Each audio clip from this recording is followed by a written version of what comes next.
these folks done passed out, man. These folks done passed out on her Facebook. Look at this shit. I don't know. Bro, he might be dead, bro. I don't know, bro. Yeah, I don't know, fool. He might be dead, Jay.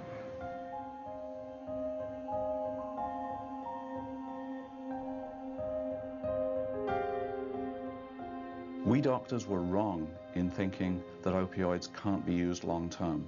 They can be and they should be. We used to think they'd stop working, or the patients would become addicts, or they'd be sedated into inactivity. We now find that these medicines are much safer, much more powerful, much more versatile than we used to think, and we feel that they should be used much more liberally for people with all sorts of chronic pain. Some patients may be afraid of taking opioids because they're perceived as too strong or addictive. But that is far from actual fact. Less than 1% of patients taking opioids actually become addicted. She making noises. She making noises. Yo. She's breathing. Come on, baby. Breathing? Yeah, she's trying to. Come on, girl. Come on, Jay, wake up. Jay, wake up. Look at me. Look at me, Jay. Jay, look at me. Come on.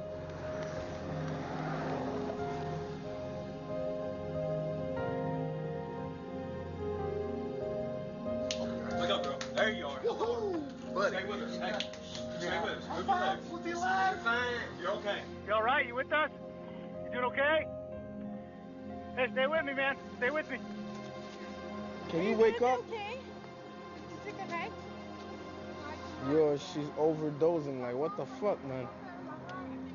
Wake up! That nigga ain't getting out. Wake up! Wake up!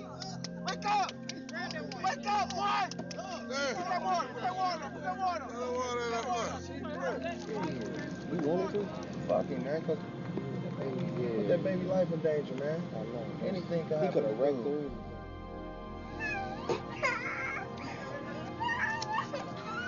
Oh my God.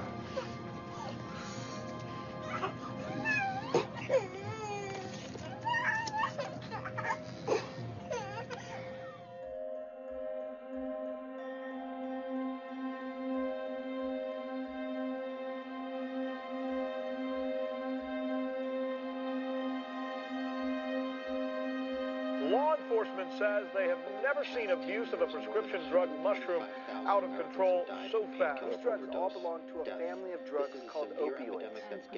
Painkillers lead to heroin. Is a narcotic closely related to heroin and morphine with the same potential for addiction.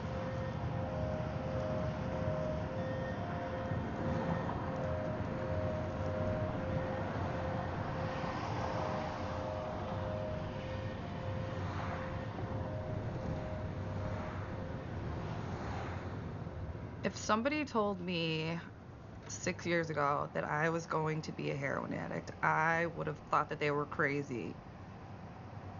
Never in a million years. I didn't hang out with bad kids. I didn't get in trouble. I just would have never, ever thought that it could happen to me. When I was about 16, I started getting kidney stones. And they would give me pain medication for it because that's pretty much all that they could do. The x-rays would show the kidney stones. There was no faking it, nothing. I mean, here is a child, 15, 16. It was about the age she started getting them. And she's getting them a few times a year. They gave me a shot of Dilaudid, which is a very strong painkiller. And then I remember them sending me home with a prescription of OxyContin and a prescription of Vicodin. And I remember thinking at that time, wow, those are kind of high-powered medications for such a young person, but I trusted the doctors. In the beginning, I would just take my Vicodin as prescribed when I was in pain, but it gradually got worse over time. It numbed my feelings and made me feel okay about everything. You know, I'm fine, I'm good. You know, I would take an extra one here or there, and then if I'd ran out, I would just pretend like I didn't know what was wrong with me so that I could get more, you know, faking pain to go to the hospital to get painkillers. I mean, it would be anything from Oxycontin to Vicodin to Norcos. Then it went from taking the prescribed dose of like 1 every 6 hours to taking like 20 Norcos a day. I'm going through a month prescription in 2 days. And I called my mom crying and I was like, I don't know what's wrong with me. Mom, I can't stop taking these because when I stop taking them, I don't feel good. I said, well, we need to talk to your doctor. And he wrote me another prescription for Percocets, which was stronger than the Norcos that I had been taking. My sister, Ashley, she was the closest person to me in this whole world. We did everything together. I would get painkillers, and I when I started getting bad with them, she was curious because what I did, she did. So to go to sleep, she'd be like, let me get one of your pills. Let me get one of your painkillers to go to sleep. Let me get a Vicodin. And I'd give her one, and she'd be like, oh my gosh, I love this. They would share them with each other. Oh, well, I have a headache. Oh, well, here, you can take one of my pills. Menstrual cramps. One sister sharing medication with another sister. We'd never been exposed to drugs like that. We didn't know what could happen. We just thought well, our doctor started giving us these painkillers, so it can't be that bad. Well, then he cut her off on them. And then she didn't feel good. Her friends say, oh, well, here, take mine. But they became expensive to buy privately from friends, and the doctors would not give them to her anymore.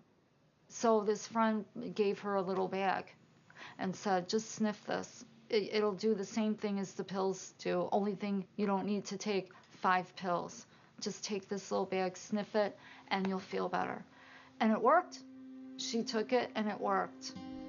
I remember thinking wow, this is the best feeling in the world. It was really I had not a care in the world.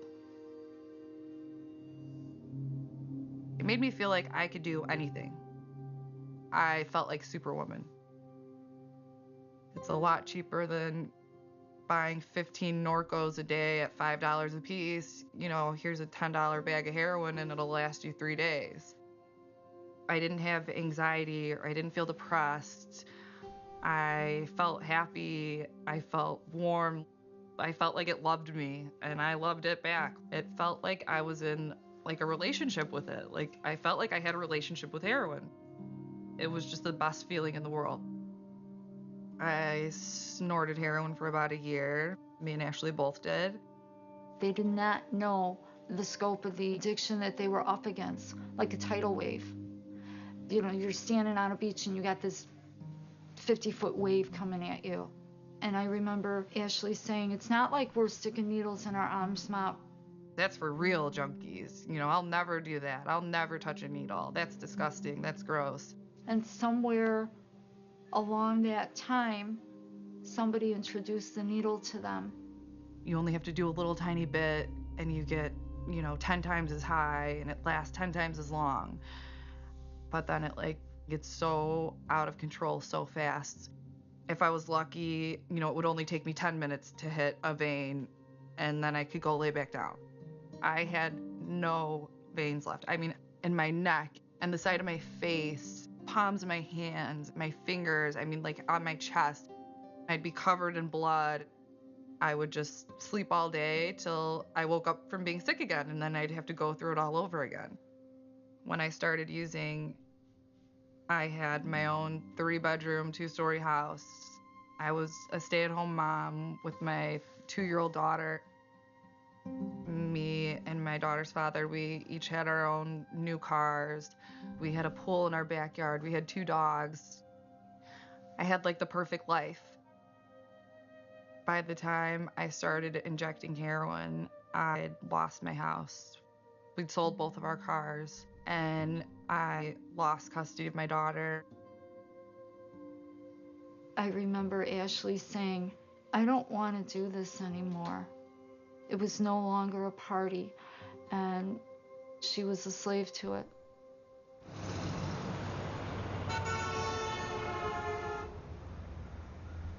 She got into a fight with her fiance and she went and got a motel. I was clean at the time and I didn't think that she was using. Ashley had been in treatment. She had stayed in just long enough to get through the withdrawal period, and she felt fine. And she walked out of treatment early. That's when it can take them because they think that they can use what they were using before. They say, well, I did this much, so I can handle it. And they can't. Their body is back to what it was. And when I would tell my daughter, I'm so worried about you, Ashley, she would say, Mom, I'm too young and pretty to die. I'll be fine. I'm going to beat this.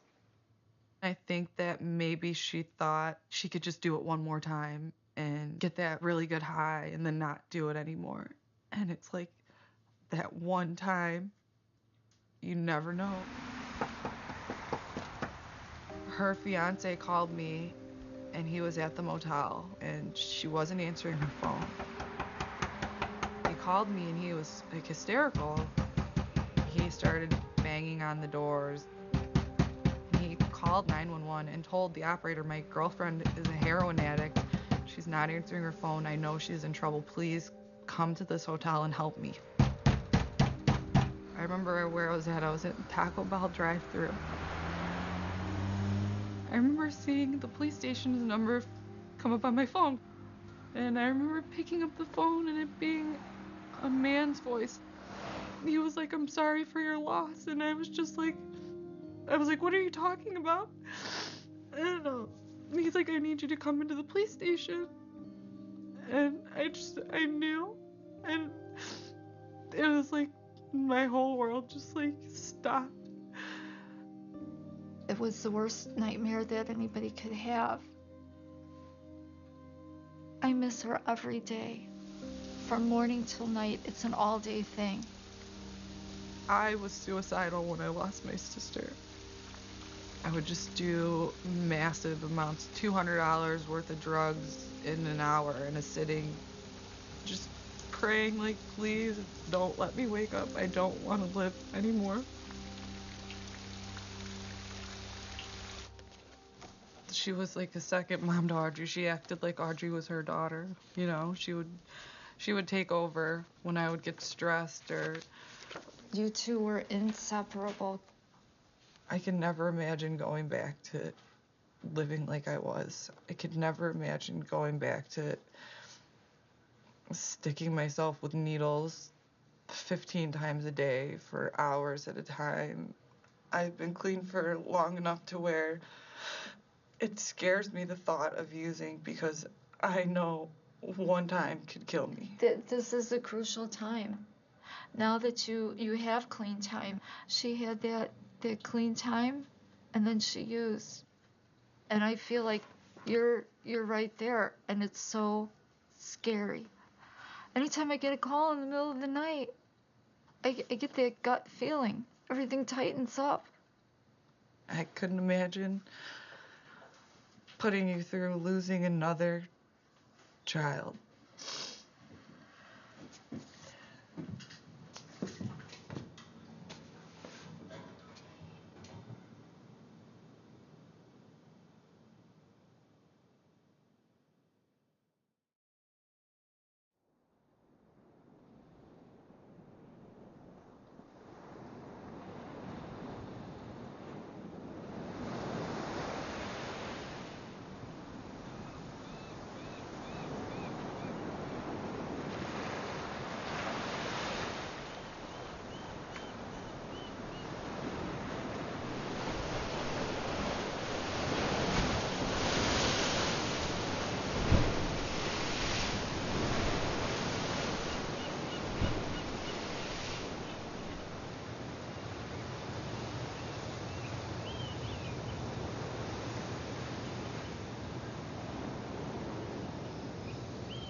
That picture was taken when I was, I think, 6 years old.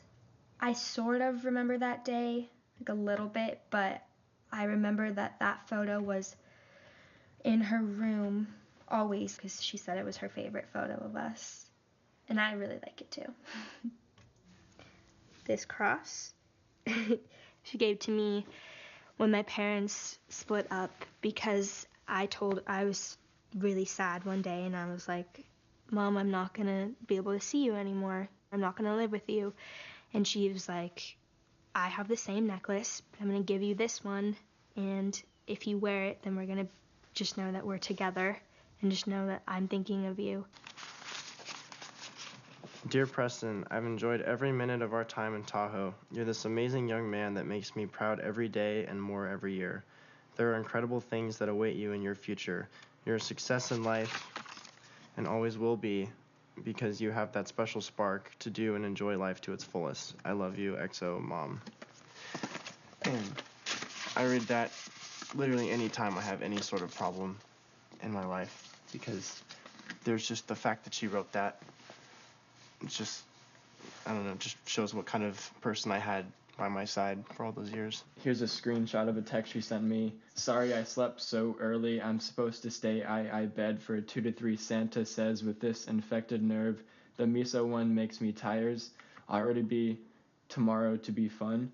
And that she did not mean to send that. She was just probably high out of her mind. The ending picture. I'm sorry. This one's funny. Wow! Wait. Get off! I'm ticklish and I don't like being tickled. I wasn't tickling you. I was trying to make a wish on your tummy, you big bitty. My nose is running because the steak was so spicy. Here, let me use your hair. Ow! Not happening. And she wipes her nose with my hair. Each one of our 3 kids were C-sections, but the third one was a particularly hard pregnancy. So when Wynn got out of the hospital, they gave her a lot of prescriptions, in a row. I had no idea that she'd been given OxyContin or Vicodin or any of the opiates that we all know about now. We had no idea that there were any dangers. About a month and a half after the baby was born, Wynn was starting not to get out of bed. And that's when I started finding the pill bottles around the house. All of a sudden now there's pills all the time. And there's more and more doctor visits and there's more and more trips to the pharmacy, and she's getting less and less interested in anything. She was hiding them and she was getting them from multiple doctors, different doctors that started showing up on pill bottles. Doctors were just throwing pills at her. And by the end of the year, she just was a totally different person. Completely different. It was like Jekyll and Hyde. When we were dating, I had never thought about any kind of addiction or alcohol, anything. We went out a few times a week. We'd go to restaurants and drink wine. There was nothing. I never saw anything. She was driven and fun to be around, and it felt right. We had a couple of kids. She was a great mom. We were going on vacations. We were visiting with family. We had friends over all the time. We had dinner parties. She was raised really well. She was like a track star, cross country, the cheerleader. Everyone loved her. I just always looked up to her when I was little, being like, that is the most beautiful woman ever. And I'd wear all of her clothes, all of her jewelry. I would do makeup with her ever since I could walk, I feel like. Christmas morning of 2000, about 5 or 6 months after the baby was born, I woke her up and it had been a couple of days since she'd been up. And I got the kids out of bed and, she didn't even realize it was Christmas. I asked her if she would consider going to a treatment facility, and I had already talked to Betty Ford Clinic down in Palm Springs. She stayed for 3 days and then went missing. I went down and tried to find her. She checked into a motel and she was passed out. I had just no idea what was going on. She went to the second rehab facility, and I figured since I could afford it at the time, maybe this place would be better because it was 3 times as expensive. When she checked out 28 days later, she had a whole bunch of new pills. And it happened all over again. She would go around to different doctors telling them that she had pain. You know, she'd do something to injure herself. I watched her slam her hand in the car door one time just so that she could go to the emergency room. And the doctors would always give her something, Vicodin or Oxy or something. She shattered both her wrists, and she had this, I don't know how to, she had like a cast on both of them. And as soon as they were all healed up again, she did something that shattered it again. Repeatedly, like the cycle was over and over where she'd hurt herself and then get medication and then she'd go off and leave. My dad always told me it was cooking school. Once we got older, we started to realize that like she is going to rehab right now, but it's not gonna work. It got to the point where it was so common that I was like, maybe she was really like that. But then I could tell when she was clean how healthy and just amazing she looked. But when she was high, it was like she was sleepwalking. Like she wasn't herself whatsoever. Just like her eyes were different, her speech was different, the way she walked, everything about her was just really off. When she was clean, she was an awesome human being and just the best mother, and I trust her with my life when she was sober, but I had to do things that most kids wouldn't have to. It almost felt like I was the parent. It's like the role switch where I'd be searching her room for drugs. Whenever I'd open drawers, there would be pills hidden. There would be pills in the bathroom counters. You know, in her coat pockets or in her shoes, in her sock drawer, and I mean, in the back of the food pantry or whatever. They were everywhere. Her family was ashamed. Every Christmas was a disaster. All of a sudden, we're losing friends. People didn't want to be around us.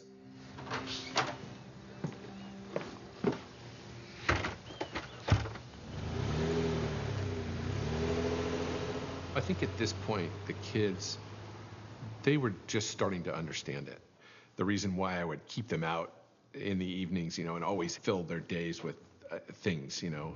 I mean, at one point I had all 3 of them in Little League, which was a disaster for me because I'm driving all over the place, 2 practices and a game for each one of them every week. You know, we'd have dinner out all the time and movies and, you know, it was exhausting. I'm trying to keep them away from wanting to go upstairs and see their mom in bed. We knew there was a problem, but there's nothing that we could say or do that was going to change it, so it just became part of our life. In 2008, like 7 years into it, rehab facility in Malibu called and said, "Are you not coming for family week?" And I said, "No, I've had it. You know, I'm not coming to any more family weeks. I've been to too many already." And they said, "Well, it sounds to me like you're done." And I said, "I don't even know what that means." He said, "Well, if you're thinking about a divorce, we really ought to think about that while she's here so that she doesn't come home to that and not have a support group." And it was the first time anybody had ever said that I actually, you know, could get out. So I filed and moved the kids out.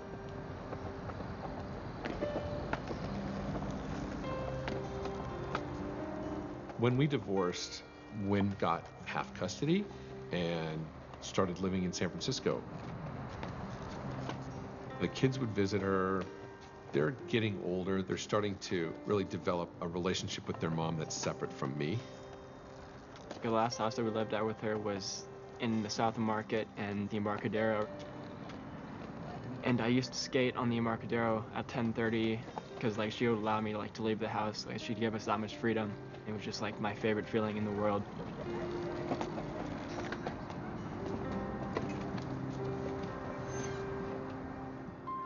This was her house. See, with all these candles.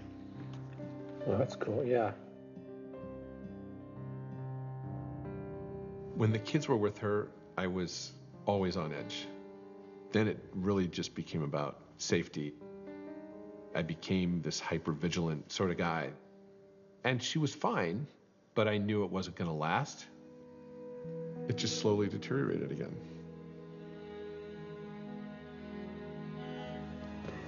I heard from the kids that she was going into the hospital because she had a kidney stone that they had to remove. She had been taking a lot of opiates, and when she got to the hospital, they were giving her what a normal person would be getting as a dose when you have pain, but it wasn't near the amount she'd been taking on her own. So there she is in a confined spot for 4 days going through withdrawals, and it was just getting worse. So she left the hospital, and they gave her a bunch of opiates on the way out. Preston and Harry were staying with their mom. Like, she needed all these pills on the side of her bed. The hospital told me to take these, and I was just like, just please don't overdo this. Like, there's a lot of pills here. 8 bottles filled to the top. And I was like, who gave you all of these? And she said, oh, my doctor did. Like, I'm still in a lot of pain from the kidneys. And then the morning, she was just laying there with her arms spread out and her eyes were kind of open. We said goodbye and got no response. And we thought that was odd. Preston, like, pulled out his phone to, like, take a video to, like, show our father, like, what was, like, going on. And I, like, told him, like, put down the phone, like, right now. And he's like, why? And like I was like grabbing her foot, and it was just ice cold. And I called 911. They were telling me to do chest compressions on her. I was just yelling at Preston to stop, and he was just like said we need to do everything we can. And it was, I mean, that's when I had to call like my father. And it just was surreal. And having the conversation with Harry, as I can hear Preston in the background. Mom's dead. Like we need to do something. He didn't believe me, and I was just like, just get to the city like right now. And then hearing Preston screaming on the other, he's trying to give her compressions.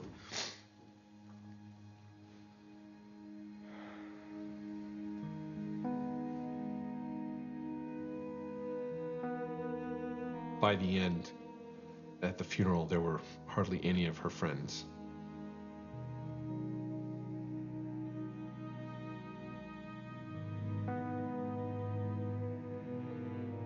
When I saw the pills on her bedside table when she had passed, that was probably the most anger I could feel ever, because she's been to that hospital easily like 50 times.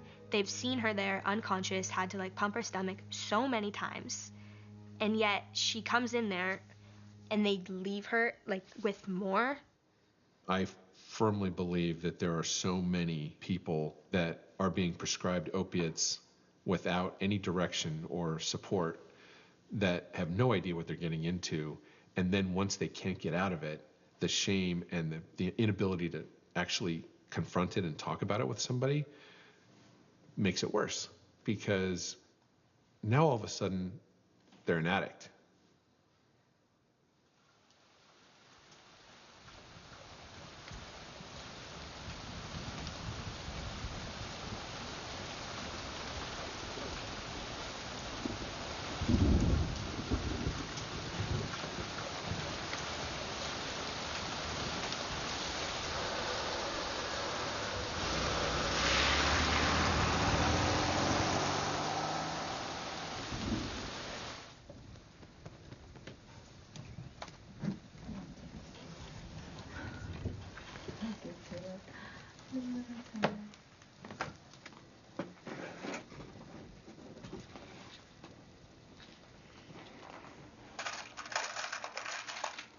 Do you like it so far?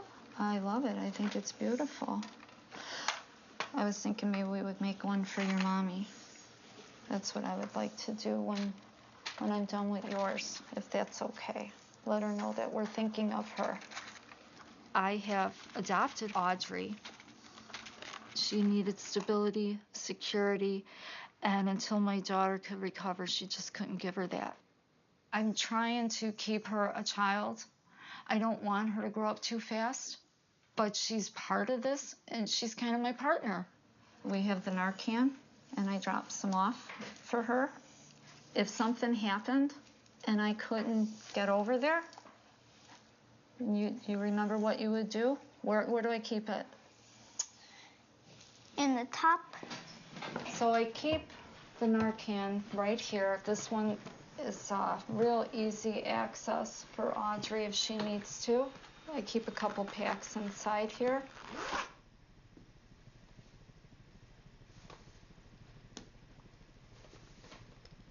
3 actually, and it's two doses per box. But this is really easy for her to reach. I can get at it. It's very visible in the red bag. If she wasn't moving, and try shaking. I would check if she was breathing. Okay. And then what's the next thing you would do? Rub the lips, try to stimulate her. And then what would you do if she didn't wake up? Then I would take the Narcan. Okay.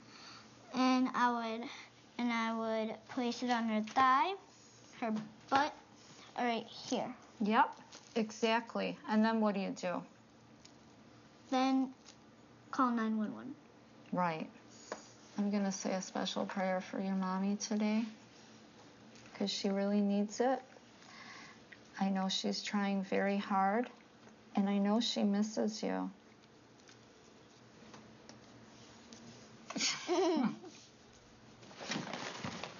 I'm gonna bring some to Stephanie. I don't know what she's doing, but it's always good to have it there just in case. And also, a lot of times they don't use alone.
When we found him, the 2 of us pulled him off the bed.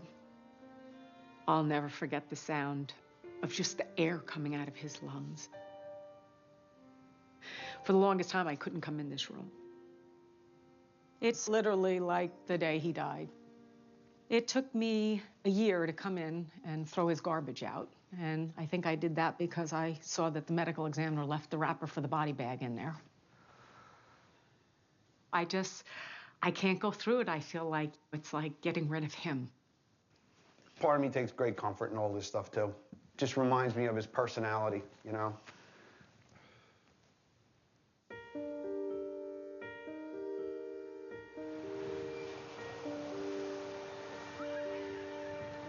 I did everything possible to create a perfect life for a family. Brothers, get together. All the brothers, hold on. To have this happen is just not even conceivable to me. Here's Brendan. Hey, baby, I'm not 4 yet. Yeah, Brendan, the whiner Cole. That's his calendar. He was marking off the days when he was first sober. I just thought it would be important for him to be able to look at the calendar at the end of every day and cross it off and say, you know, there's another day I've done it. You know, I just wanted him to have some type of way of measuring his success. When he had come out of rehab, he looked the best he had in years. He looked so healthy and was so positive. And he said, "Oh, can I borrow the car? I want to go to the mall." And I said, "Sure." And he's only gone 45 minutes. He's texting Brian pictures of shoes, of all things. And he came back. He poked his head in. I said, "It's so nice to have you back." He goes, "Thanks, Mom, I love you. Thanks for giving me another chance." And with that, I look at his face and I'm like, wow, he's high. And, the yelling, the screaming, and we agreed tomorrow would be another day. And I went to sleep. Brian fell asleep on the couch and woke up at around 1 o'clock by the grace of God. He found him kind of laying at an odd angle on the bed. He turned on the light and screamed. His lips were turning blue. He was unconscious. He was barely breathing. And you were screaming, we're shaking him, calling 911. The police came, the ambulance came, and then mobile intensive care came, and they revived him with Narcan. And he walked out the front door to the ambulance.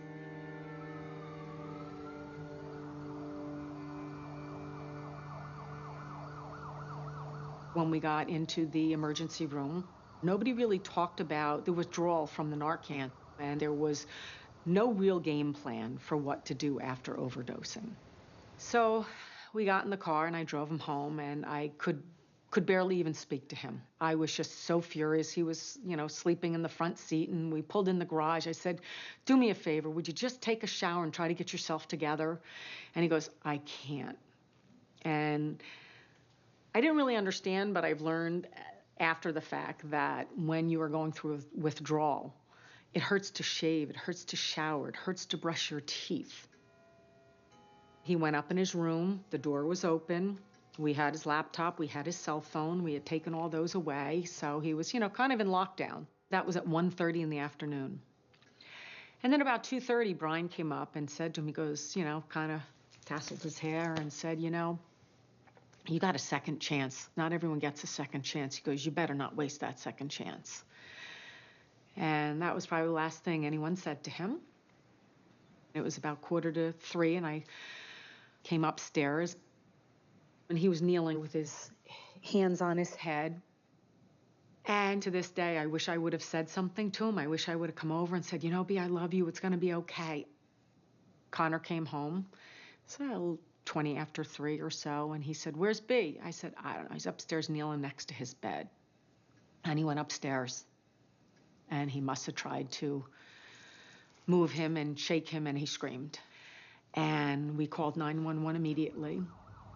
And Connor's throwing up, and everyone's screaming, and Brian had run over and got our neighbor, who was a doctor. It was a nightmare. They made us leave the room.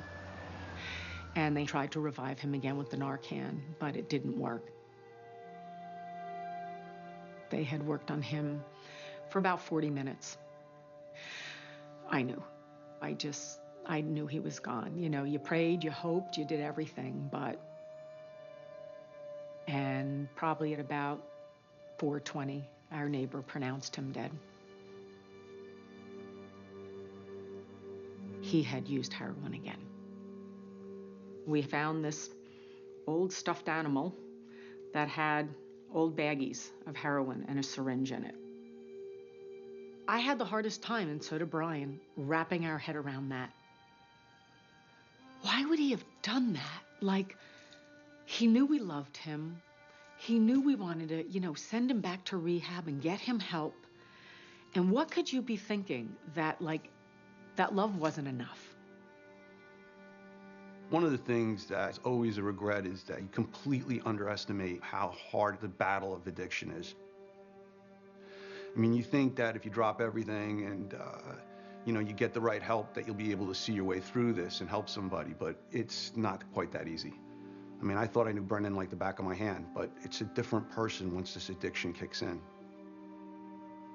As a father, you have this guilt that it happened on your watch.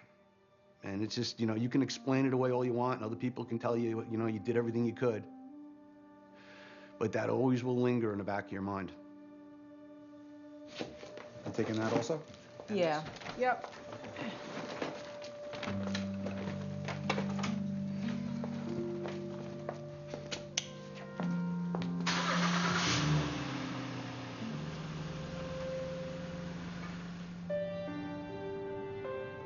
When Brendan overdosed, we didn't know what happened. Heroin, like, you know, here we are, we're in Allendale, we're in Mayberry. Heroin, you think a dark alley, you think, you know, somebody on the streets, not in towns like this.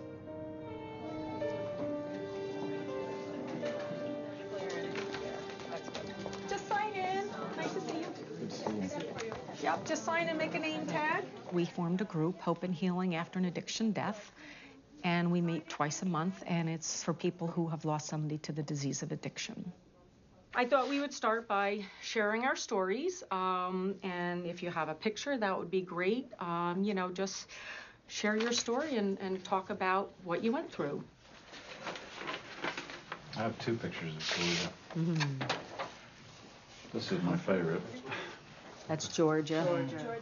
This is her. This is her. She's just all energy, all like, yeah, you know, and that's how she was. Georgia. Hey, Georgia. Come here. What? When Georgia was born, I remember that I was in the delivery room with her, and I started talking to her. I didn't talk to her like she was a newborn baby. I talked to her like she was somebody who we had been waiting for, and that she had been waiting to arrive. Within minutes, we had our first conversation. It was one-sided, but it was... But she was special. She was the first grandchild, first niece. Yeah. And we took a lot of pictures of her doing nothing. We thought it was so exciting. She was just very happy. It was a very special, happy time of life. I had a nickname for her. I called her Soda Pop, because she was bubbly and she was like, you know, you didn't want to shake her before opening.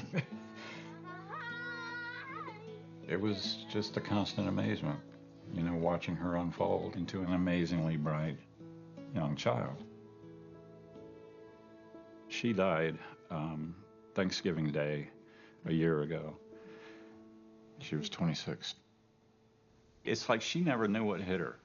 But the way she described it with me was that she was working with a group that ran several group homes, and she was an assistant in these group homes. And one day she was taking a break. She was on the porch, and this was in 2011, and she fell through a guardrail or a handrail on the porch, took a fall, went down, hurt her back and her hip, and went and got prescribed these, you know, monster painkillers. It could have been anything from Vicodin, oxycodone, I'm not sure. I know it was one of the heavier ones just by the way she described it. And they gave her enough that by the time the prescription ran out, she needed more. And then this one night, I came up the stairs to go into the bathroom, and Georgia was in the doorway of her room, and she was upset about not being able to find something. So I said, okay. I went into the bathroom, and as I shut the door, in the middle of the floor was a glasses case, right? So somebody dropped their glasses case. I picked it up to put it on the counter, and it felt weird. And I opened it up, and there was 6 bags of heroin and a syringe and a couple of other things, and I just went, oh, no, you know.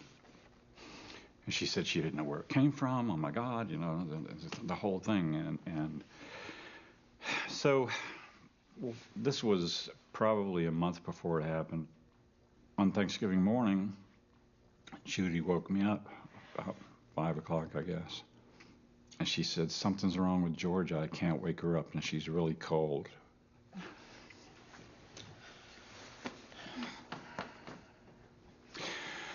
So I went into the living room, and Georgia was sitting, the television was on, she was sitting between the couch and the coffee table on the floor with her feet out in front of her and her hands folded in her lap. She had just leaned forward like this. And we had this little carpet-covered stool thing, you know, right there. There was a syringe laying right on top of it. And it looked like she had just dozed off. And I went over to her, and I could, as soon as I touched her, I don't know, at that point you're just in something that you can't even describe. Well, all of you probably could. So I put my hand around her neck looking for a pulse, and her skin was starting to get that real stiff kind of, you know, if you've ever had a dead pet that you've had to pick up, you know that feeling. And I knew I wasn't going to find a pulse. And then I got around, you know, I had turned on the lights. I got around in front of her, and I picked her head up, and I looked at.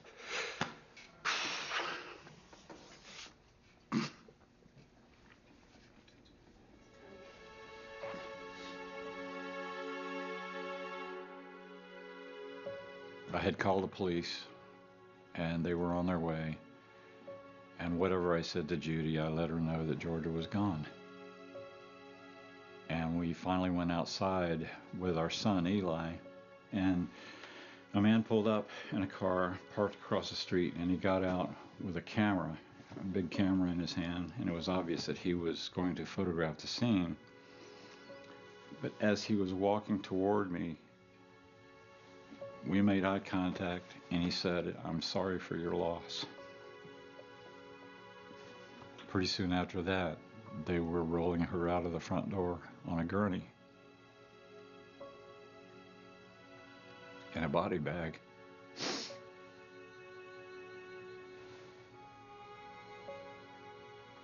That was the last time she was here. This person that had been a part of my life for more than 26 years would never be again. I know she's here. I feel her.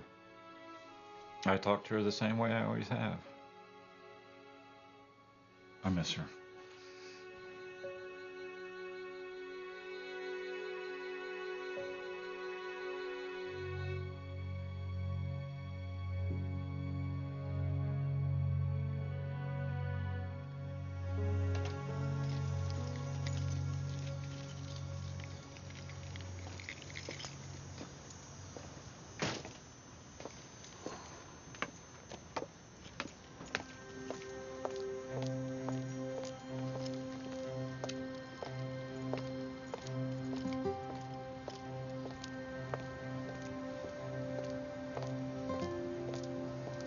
The last time I was with her, she seemed fine.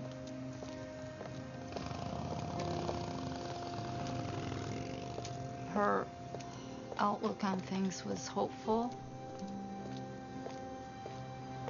And then all of a sudden, nothing. She's not answering the phone.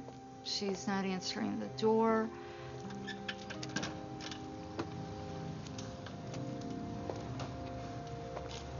She started this relapse around the time of Ashley's birthday.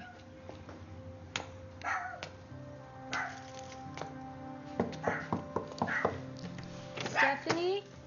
And when she's using, it's a very dark, small, closed world. Stephanie?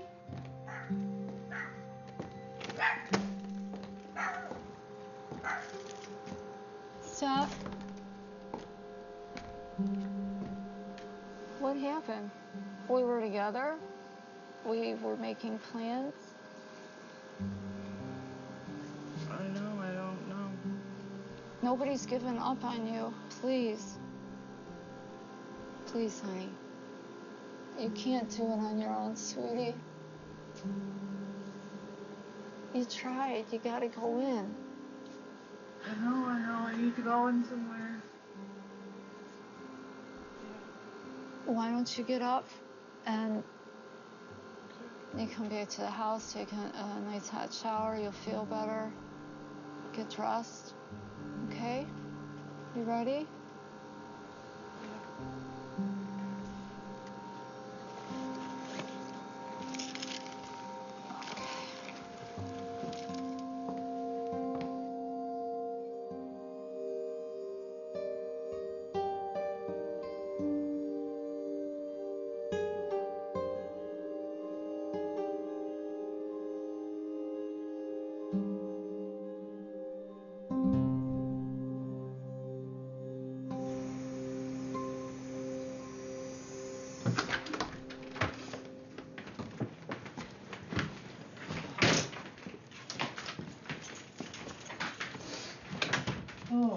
feels a lot nicer in here. There's the majority of my clothes. If you want to try a little protein? Huh? You're not chilled. I was drinking a lot. I can get something for you if you want. Like iced tea, like this is really good. Oh, drink the iced tea. There's a pot of it in there too. If you want, I'll chill this. This is good for you. I don't know how well you've been eating. I haven't eaten in like 2 days. I need my clothes. Clothes? You got them.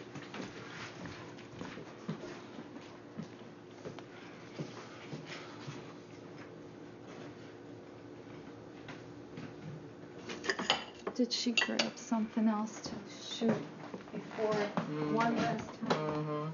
I'm worried about that too. Steph? What are you doing? What are you taking? My medication. You okay? Yes.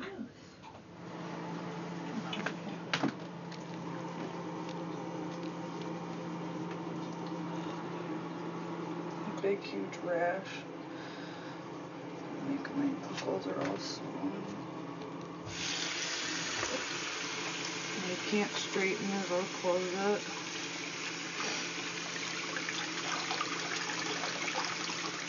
This is the spoon of a heroin user. She had it in her bag.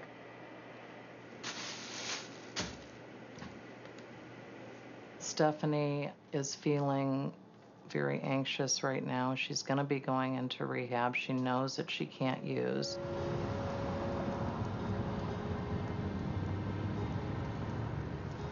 The program that we started is called The Way Out. We have 7 police departments in our county that are participating, and someone can walk into the police department and say, I need help. No repercussions whatsoever. Just go up to the window and you say, I'm here for a way out.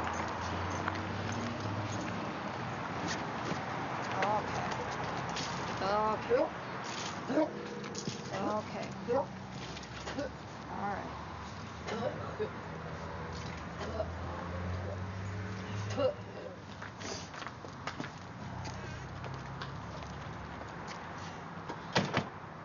If you do have any sort of paraphernalia or drugs. I gave her all the med. Yeah, I've done her laundry before, and I've asked her, is there anything in there that will poke me? And she said how no. How many bags? I just have like a backpack and like a carry bag. Yeah. With clothes in it. So what we'll do on our end is we'll go through it. Okay. Yeah, that's what, just in case she it's might part miss. of the program, so whatever we find, it just gets disposed of.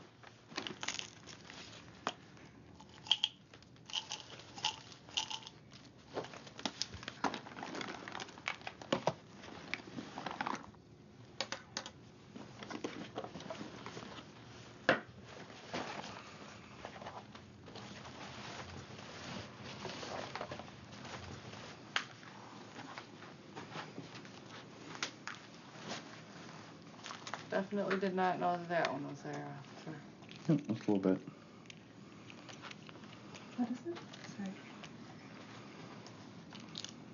It's like really embarrassing. It happens.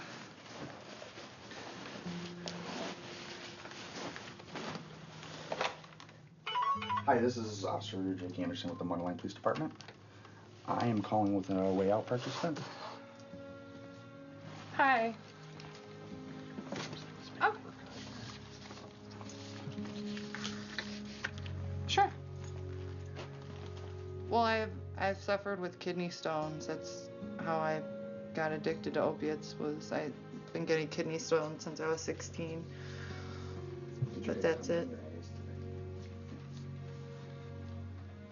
Okay.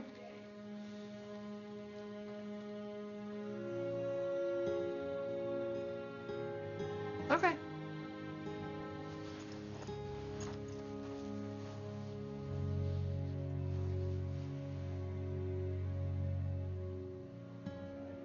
I do blame prescription opioids for my daughter's addiction.